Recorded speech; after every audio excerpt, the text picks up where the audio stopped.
kecamatan, tokoh-tokoh masyarakat yang hormati, teman kami dari DPR, masa sih, saya memang waktu itu tidak tanpa sengaja dan kunjungan kedatangan kami di sini sebenarnya atas nama pribadi karena kami nggak secara resmi, tapi mendampingi resesnya Budiman sebagai partner kami dalam rangka untuk menggolkan persoalan-persoalan desa. Dalam hal memahami desa, coba Bapak catat saja, tolong dipelajari yang dikatakan Pak Budiman tadi atau teman-teman Budiman tadi. Peraturan pemerintah Permendagri 54 tahun 2010 tentang monitoring pembangunan. Itu pasal 4 sampai 10. Pasal 4 sampai 10. Permendagri 54 pasal 4 sampai 10 itu supaya yang diceritakan teman Budiman tadi. Kemudian Permendagri 66 tahun 2007. Permendagri 66 tahun 2007 tentang perencanaan pembangunan desa. Judulnya itu perencanaan pembangunan desa. Dan Permendagri 3 saja, tiga regulasi, 3 kebijakan itu sudah kelihatan sebetulnya kenapa Permendagri itu tentang keuangan desa, tentang pasal 37 2007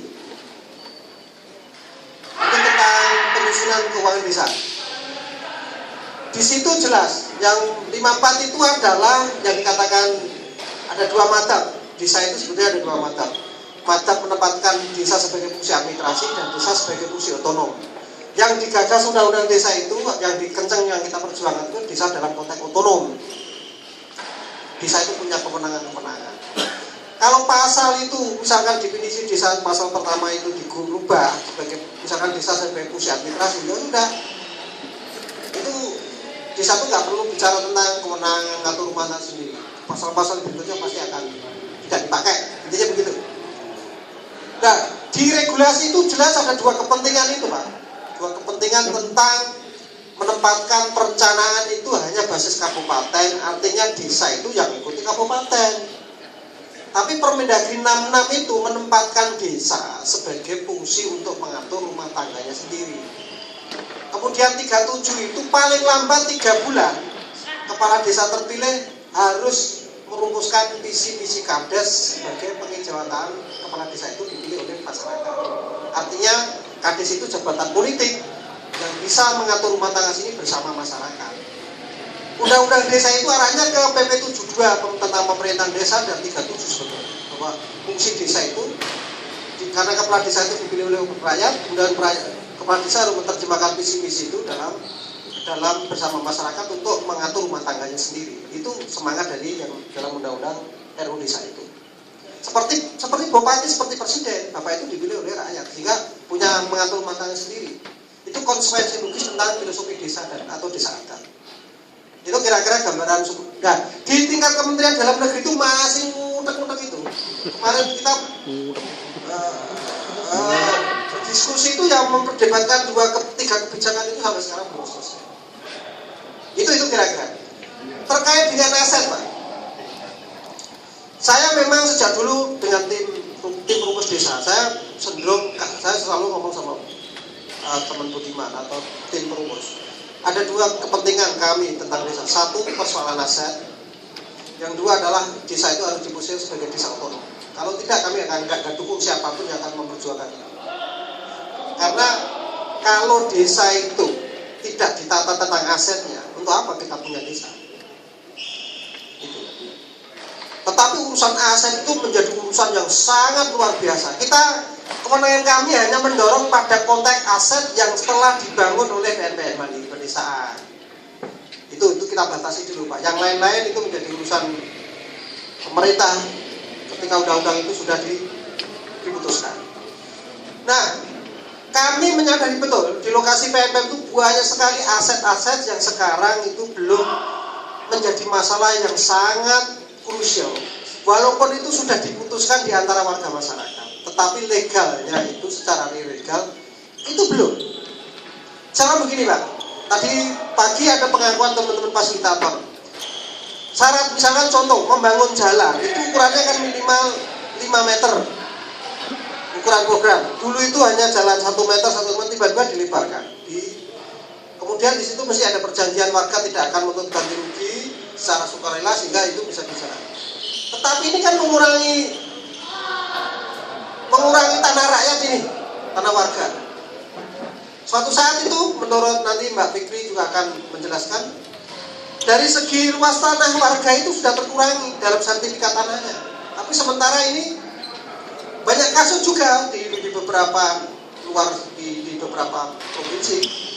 Bahkan ini diminta kembali, terutama aset-aset yang dekat dengan pasar desa yang dulu itu diserahkan secara hibah atau wakaf, tiba-tiba itu dia merasa memiliki, anaknya atau keluarganya merasa memiliki, kemudian itu merasa dia punya memiliki karena pasar itu sudah ramai.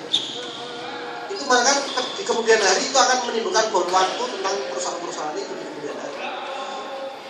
Itu terkait dengan aset-aset yang dulu diserahkan oleh rakyat, oleh masyarakat karena kesukarelaan dalam bentuk wakaf dan hibah, itu menjadi masalah tersendiri dalam program kita.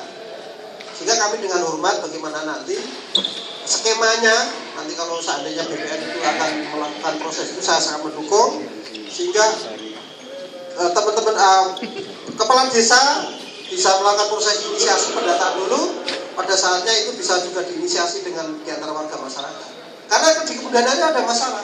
Desa ke depan itu desa akan kalau dengan menurut skema undang-undang, desa itu jelas arahnya membangun pertumbuhan itu dari desa. Kalau undang-undang itu undang-undang goal ya. Tapi kalau nggak ngerti, kalau undang-undang itu tiba-tiba dipinter-pinter. Kalau undang-undang itu goal, jelas pusat-pusat pertumbuhan itu akan berasal dari desa, bukan dari kota lagi. Itu kenapa kemudian itu banyak orang-orang yang selalu tidak. Nah, aset-aset inilah kalau dari data 2012 saja ada sekitar 8.000 lebih kegiatan yang ada di masyarakat lokasi PNPN. Itu baru aset hibah dari masyarakat ke kelompok masyarakat atau desa. Nah, seluruh kegiatan skemanya aset itu menjadi kepemilikan desa atau antar desa. Jadi Undang-Undang 72 tentang pemerintahan desa itu mengatur tentang kerjasama desa. Kalau itu kepemilikan itu antar desa, maka diatur dengan perjanjian antar desa, namanya kerjasama desa. Itu secara detail teman-teman paham di lapangan. Bagaimana proses-proses membangun kerjasama, melakukan proses kesepakatan bersama kerjasama desa. Misalkan aset pasar yang itu di dua desa itu perlu ditata ulang. Karena juga banyak pasar-pasar yang dibangun dalam konteks pasar desa sudah diambil alih oleh kabupaten. Kayak gitu. Nah, ini menurut saya menjadi masalah-masalah yang mendesak. Kalau dinaikkan lagi tentang aset UPK sendiri, itu juga ada masalah tentang terkait dengan UPK itu tidak ada ruang tentang legal formal UPK.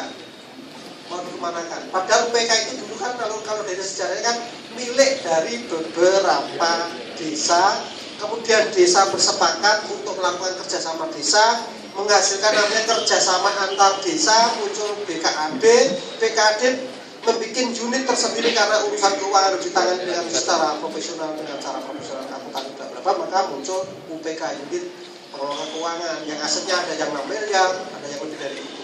Itu sendiri legal formal juga belum. Artinya banyak masalah program PMPM secara legal belum ditangani secara ada kepastian hukum. Nah, saya di sini sebetulnya baru pada konteks sosialisasi. Nanti penataan ulang, skenario seperti apa. Intinya bahwa konteks PNPM itu semua kegiatan mau diarahkan kepada kepemilikan aset itu kepada kelembagaan desa. Gitu. Dan pemanfaatnya jelas orang desa itu sendiri.